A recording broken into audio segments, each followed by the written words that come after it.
Good morning. How's everybody doing? Oh my goodness, my network is not good today, but we are going to try and work with what we can. If you're finding me for the first time, my name is Penny. I come here 4 to 5 days to inspire you to hope you can listen in and learn something that is going to help you live a life with purpose. In the past 1 month, we've been talking, I think July 1st we started. We've been talking about our finances. So today we want to talk about ways to balance our finances. This is the book we are doing. If you're in the US, you can find this book on Amazon. It's a very nice book. It's Budgeting 101 by Michelle Kagan. And it's a very nice itemized book that is going to help you get your finances together. So today we are talking about balancing our finances, okay? So how do you balance your finances? All right, we have the notes. Remember, you always have to have your pen and paper. Here is my book. Take your notes and you know, refer to them every now and then. We write things because that's the only way we are going to keep reminding ourselves. So there's only 2 ways to balance our money. The number one, how to balance your money is to cut expenses. When you cut expenses, you're going to have a little money left over. When you have this little money left over, where are you going to take that money? Caroline, good morning. Yobesh, good morning. Where are you going to take that money? Ask yourself.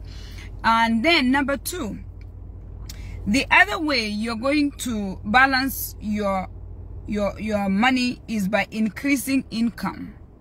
If you increase your income, if you are earning $50, you start earning $100, you have extra money. So you cut spending or you increase how much you're earning. All right? Once you increase your income, every pay period, let's say you are making $100, now you're making $200, you have that extra money. All right? Ask yourself, if every pay period you're given $100, what are you going to do? If every pay period or suddenly somebody adds $100, do you know what you're going to do with that money? Number 3, spend less. It is so hard for us to spend less. You can balance your money by spending less. These are very simple lessons, but they are very, very hard for most of us to even follow. Number 4, review your spending on a daily basis, on a weekly basis, on a monthly basis, and on a yearly basis. And write it that way. Review your spending on a daily basis, weekly basis, monthly basis, and yearly. So that way, you know where your money is going. All right? Number 5, be careful and mindful of the lifestyle that you are choosing to adapt. Your lifestyle can knock you off balance. Remember, we spoke about buying starters. A lot of us suffer from that, especially since social media came. You're buying things not because you need them. You're buying things because you want to look a certain way to your friends. You're buying a house so your friends can see. You're buying a car so your friends can see. Ask yourself, how much money are you spending so people can see like you're doing good? You're buying starters. That's going to knock you off. Starters, buying starters creeps on you. You see a nice car, you want. See Penny going to Dubai, you want to go to Dubai.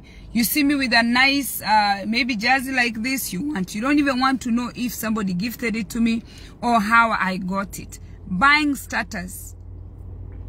So, for you to succeed, you first have to cut that spending. And you have to find a way to create more money. But once you get more money and you have leftover money, what are you going to do with that money? Let's move to the few more notes that we have for that to happen. That was number 5. Number 6, don't be ignorant. Just write it like that. Do not be ignorant about your finances. If you're ignorant, you don't even know what's coming in, what's going out. Ignorance has no defense. Do not be ignorant. All right? Don't be ignorant, because it's going to cost you. That was number 6. Number 2, have value. No. Number 7, have value. What can you produce? What are you? Each one of us is valuable. What is your value? What is your value? Betty, good morning. What is your value? What can you produce? Of what? Like, if I told you today, if I, like, just sit with me and let's have lunch. What's your value? What can you produce with your own hands? What can you produce? What do you bring on the table that can be transformed into money? What do you bring to the table? Value. Do you have value on yourself? What are you worth? What can you produce?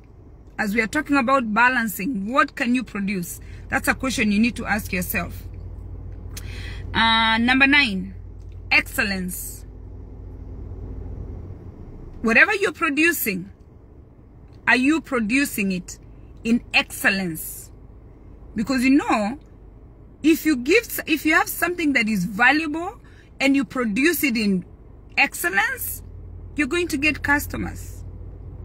What are you excellent at? What are you producing that is so good that we are going to add, we are going to buy from you so you can add more money to your own bank account so you can balance your finances? What are you good at? A nurse, a doctor, an engineer? What are you excellent in? Okay? That was number 10 or whatever, number 11. I lose track of the numbers. Productivity. How productive are you? How productive are you? What do you produce? Do you produce anything at the end of the day? When you sit, you're about to go to bed, it's around 9. For me, my bedtime is around 9, 10. When you look at your day, what have you produced? Are you productive? Or you're just sitting there, waiting to scroll through Facebook, go on TikTok, go on Instagram, gossip? How productive are you? And then, your relationships. And I'm going to use Betty now as an example. You see, Betty is the one who has, you own your health with Betty. Relationships. So after I produced vegetables, yesterday Betty came to my garden to harvest vegetables. She's my friend, she's my Facebook friend, and we finally, you know, we met, we know each other. I produced something which is called vegetables. She came to my garden, right, and picked those vegetables. She's a friend. What kind of friends do you have for you to increase your income after now I've grown the vegetables? If I don't have anybody to even buy, if I don't have anybody to take this product that I produced, means nothing, right?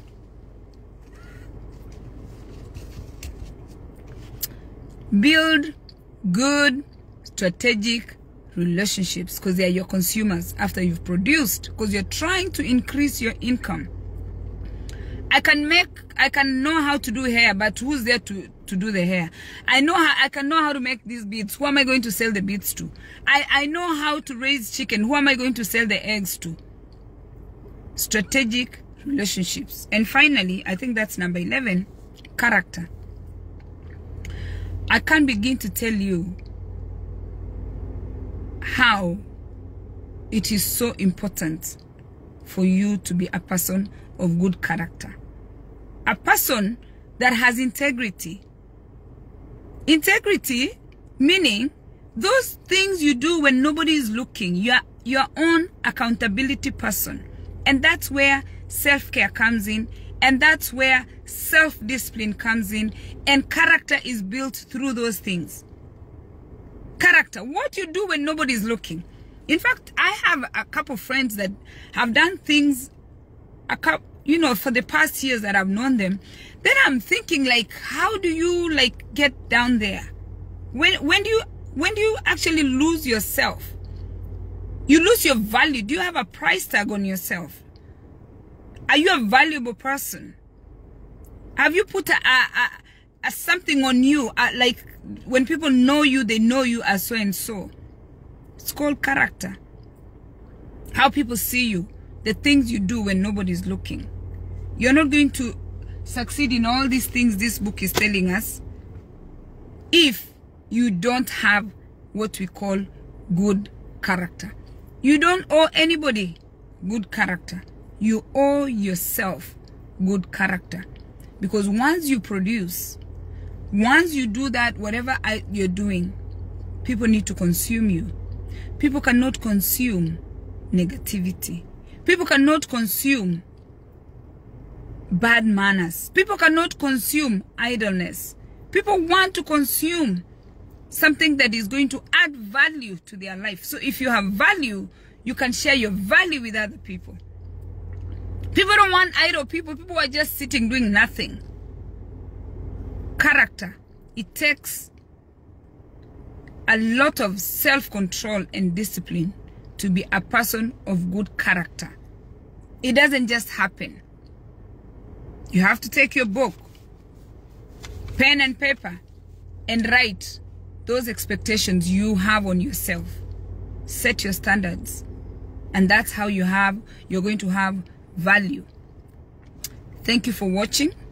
If you're finding me for the first time, please like my page. I'm doing this thing. I do this thing from my car. I invite you guys in my personal space. And I do this on my break time. I get 15 minutes. I give you guys 10 minutes. 5 days a week or 4 days a week. Just to bring you into my space and encourage you. Because if you don't do that, there's nobody who's going to do it for you. You have to be a person of character. You have to be a person who has value. You have to have value. You have to do things that make you who you are. Nobody is going to come and make you who you need to be. You need to decide who you want to be. And it takes a lot of work. So remember, if you've not been following, go back to the previous videos. You need to identify yourself where your financial situation is. We have those dependents. We have those who are stable. We have those who have abundance. We have those. Review your financial status. We are talking about finances because we have finished half the year of 2023. Where are you with your finances? We are starting July, going into the end of 2023. It's coming to an end. Are you coming to an end in 2023 still struggling, still begging? That energy you use to beg, you can use the same energy to produce, to add value, to bring something that somebody can purchase from you. Sit down today and challenge yourself. Ask yourself, what are you going to cut spending in? And what are you going to do to increase the amount of money that comes into your bank account every pay period? Cheers and God bless you. Please share this video.